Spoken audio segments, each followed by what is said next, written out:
Quote, no religious test shall ever be required as a qualification to any office or public trust under the United States. Unfortunately, they're once again using the religious bigotry card, but this time trying to foment religious bigotry against Hindus and Hinduism. If anyone is sincerely interested in knowing more about my own personal spiritual path of Hinduism, I welcome you to go to my account on X, where I'll share more on this topic.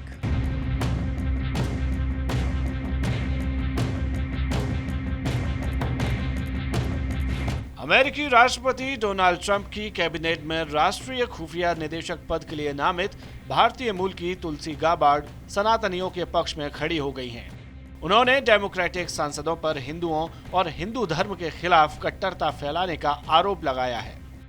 राष्ट्रपति Trump की ओर से देश की खुफिया agency को lead करने के लिए चुने जाने के बाद तुलसी गाबार्ड को अपने हिंदू धर्म को लेकर अपने कई विरोधियों की आलोचना का सामना करना पड़ा है।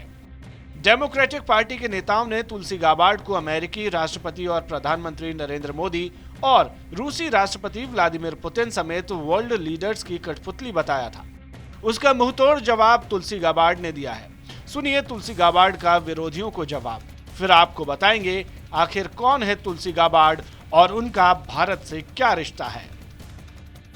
ये अमेरिकी लोगों की सुरक्षा और स्वतंत्रता को प्रभावित करेगा। अब अपनी बात खत्म करने से पहले मैं घर पर बैठे अमेरिकी लोगों को चेतावनी देना चाहती हूँ। आप इस सुनवाई में झूठ और बदनामी सुन सकते हैं, जो मेरी देशभक्ति और देश के प्रति प्रेम को चुनौती देगी। जो लोग मेरे नामांकन का विरोध करते हैं, वो ये सुझाव देते हैं कि मैं भगवान, अपने विवेक और संयुक्त राज्य अमेरिका के संविधान के अलावा किसी और चीज या किसी और के प्रति वफादार हूँ। मुझे ट्रंप की कठपुतली, पुतिन की कठपुतली, असद की कठपुतली, किसी गुरु की कठपुतली, मोदी की कठपुतली बताते हैं। ये नहीं समझते कि एक साथ 5 अलग-अलग कठपुतली मालिकों का कठपुतली होना बेतुका है। यही तरीका राष्ट्रपति ट्रंप के खिलाफ भी इस्तेमाल किया गया था और विफल रहा। अमेरिकी लोगों ने राष्ट्रपति ट्रंप को एक निर्णायक जीत और परिवर्तन के जनादेश के साथ चुना। सच्चाई ये है कि मेरे राजनीतिक विरोधियों को जो सचमुच परेशान करता है, वो ये है कि मैं उनकी कठपुतली बनने से इनकार करती हूँ। मुझे असद या गद्दाफी या किसी भी तानाशाह से कोई लगाव नहीं है। मैं नफरत करती हूँ कि हमारे पास ऐसे नेता हैं जो इस्लामिक चरमपंथियों के साथ दोस्ती करते हैं, उन्हें तथाकथित विद्रोही बताते हैं। जैक सुलिवान ने हिलरी क्लिंटन से कहा था, अलकायदा सीरिया में हमारे पक्ष में है। खैर, सीरिया अब अलकायदा के एक अलगाववादी समूह HTS के कंट्रोल में है, जिसका नेतृत्व एक इस्लामिक जिहादी कर रहा है, जिसने 9/11 के दिन सड़कों पर डांस किया था और जो कई अमेरिकी सैनिकों की हत्या के लिए जिम्मेदार था। अतीत में डेमोक्रेट सीनेटरों ने राष्ट्रपति ट्रंप के कुछ न्यायिक नामांकनों जैसे एमी कोनी बेरेट और ब्रायन बाउचर के खिलाफ ईसाई विरोधी बयानबाजी की थी।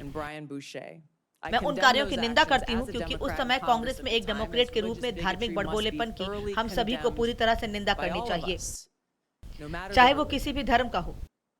दुर्भाग्य से कुछ डेमोक्रेट सीनेटर अभी भी संविधान के अनुच्छेद 6 में धर्म की स्वतंत्रता के सिद्धांत को नहीं समझते हैं। किसी भी पद या सार्वजनिक न्यास के लिए योग्यता के रूप में कभी भी कोई धार्मिक परीक्षा आवश्यक नहीं होगी।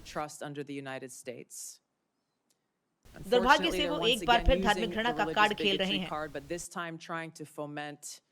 लेकिन इस बार हिंदुओं और हिंदू धर्म के खिलाफ धार्मिक घृणा फैलाने की कोशिश कर रहे हैं। यदि कोई ईमानदारी से मेरे अपने व्यक्तिगत आध्यात्मिक मार्ग हिंदू धर्म के बारे में अधिक जानने में रुचि रखता है, तो मैं आपका स्वागत करती हूँ। आप मेरे X अकाउंट पर जाएं, जहां मैं इस विषय पर और अधिक साझा करूंगी।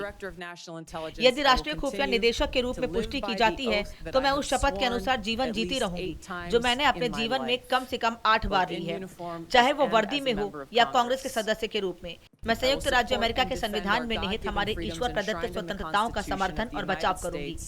सभी दुश्मनों के खिलाफ, चाहे वो विदेशी हो या घरेलू, मैं उसी के प्रति सच्ची निष्ठा और वफादारी रखूंगी। आपके समय के लिए बहुत धन्यवाद। तुलसी का जन्म साल 1981 में अमेरिकी समोआ में माइक गाबार्ड और कैरल गाबार्ड के घर हुआ था। वे गाबार्ड दंपति की 5 संतानों में से एक है। तुलसी गाबार्ड बतौर डेमोक्रेटिक पार्टी मेंबर काम कर चुकी हैं। 2013 से 2021 तक उन्होंने अपने काम को बखूबी निभाया।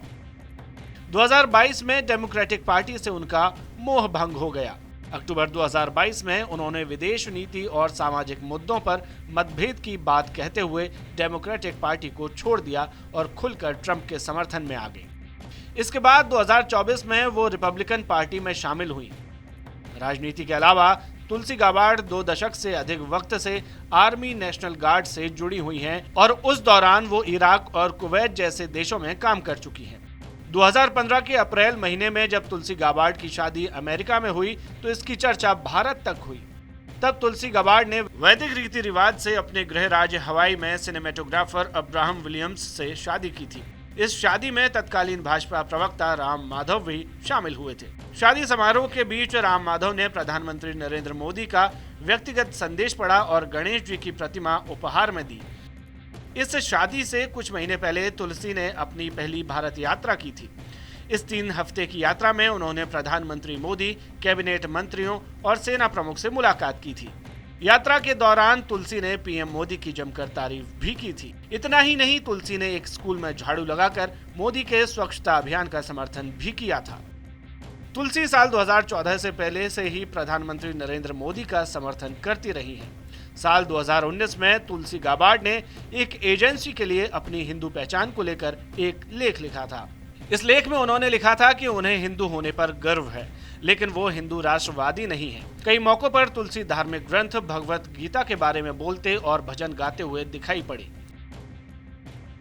तुलसी जब पहली बार संसद पहुंची तो उन्होंने गीता की शपथ ली थी। गाबार्ड को भारतीय मूल का बताया जाता है। उनका पहला नाम हिंदू वर्ड तुलसी है। हालांकि उनका भारत से कोई सीधा संबंध नहीं है। उनकी मां ने हिंदू धर्म अपनाया था, जिसकी वजह से हिंदू वर्ड नाम में दिखता है। और दुनिया में कहीं भी हिंदुओं पर अत्याचार होता है तो वे मुखर होकर इसका विरोध करती हैं। तुलसी ने हिंदू धर्म और हिंदुओं के लिए कई बार वैश्विक मंचों पर आवाज उठाई है।